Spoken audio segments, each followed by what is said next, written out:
dahil nga sa sobrang dami namin hindi magkasya dun sa sasakyan, kaya napagkasunduan nilang mag-rent na lang ng ito, yung Chevrolet Suburban na ito na napakalaki guys. Ito yung first time kong mag-drive ng ganitong sasakyan. Tapos kanina nung binigay sa amin dun sa car rental is basta inabot na lang yung susi, umaandar, then you are good to go, sabi nila. Tapos yung nagbigay ng susi guys is umalis na rin, hindi man lang tinuro kung saan yung hazard light niya, yung paano pag-on ng aircon. Tingnan nyo naman guys, napaka-luxurious na sasakyan ito. Rinerentahan lang ng ganito dito sa Las Vegas. Sa Pilipinas ito guys is yung mga ganitong sasakyan is pagmamay-ari ng mga mayayaman na tao ito. Yung mga nasa matataas na posisyon sa gobyerno ang mga gumagamit nito. Katulad na lang ni Senator Tulfo. Kasi ganito yung sasakyan niya guys. Ito. Tingnan mo naman yung entertainment niya. Yung speaker is Bose. Etong mga button dito is madali lang ito kasi basic lang ito sa mga ibang sasakyan. Pero sa dami kasi ng button guys, nalito ako kanina nung pagkuha nga namin. Tapos maggas kami, hindi namin alam kung saan ang pindutan ng bukasan doon sa paggasan. Ito, may mga button din dito. Tapos yung loob niya is meron siyang 3 row. Bukod doon sa likod na yung lagayan ng yung cargo compartment niya. Meron siyang ito storage din dito. Ito napakalaki, ayan, napakalalim. Pwede mong ilagay dyan kung kahit malalaking gamit. Kaya gusto ko lang ipakita guys, lalong-lalo na sa mga katulad kung hindi pa nakakasakay ng ganitong sasakyan, suburban. Kasi aminin natin o hindi, yung ganitong sasakyan sa Pinas guys is bihira lang talagang tao ang magkakaroon nito.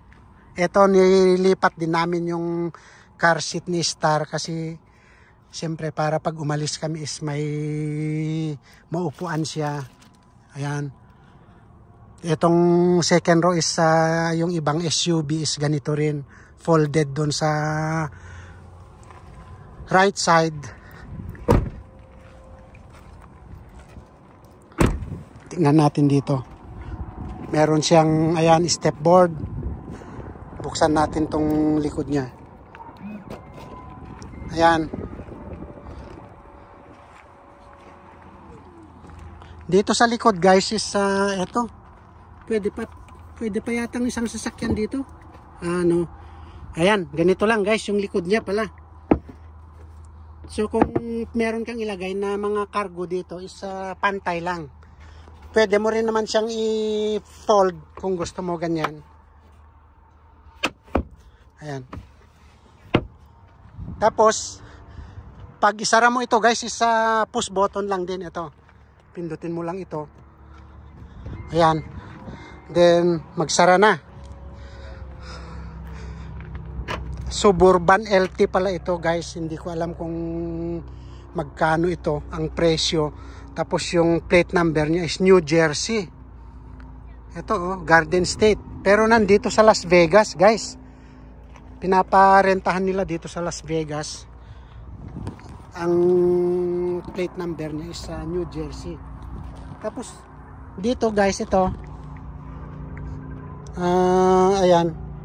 Sabi ko nga, ito yung mga ganito lang din yung mga upuan ng sasakyan sa mga ibang SUV. Tapos yung pang third row, kung maliit na sasakyan to SUV, Fortuner is hanggang dito lang. Oh. Nakalimutan ni auntie yung cellphone niya dito. Nandito pa naman sa bigatin na bag guys. Ito. Iniwan lang dito. Ayan oh. Mga yayamanin din na bag guys. Tapos pati to si Maria. Ganito guys yung loob niya. Ayan.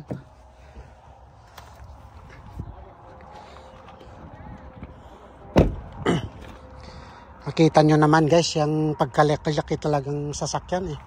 Ayan oh.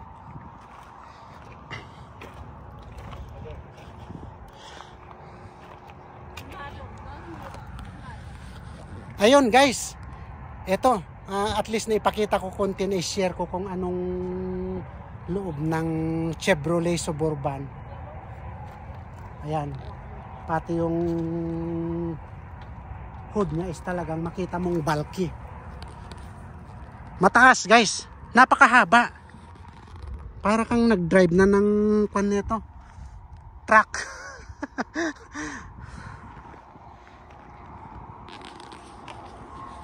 Maraming salamat ulit guys, kasi ito, kaya nga namin rinentahan ito para mag-ikot-ikot yung mga pamilya dito sa Las Vegas.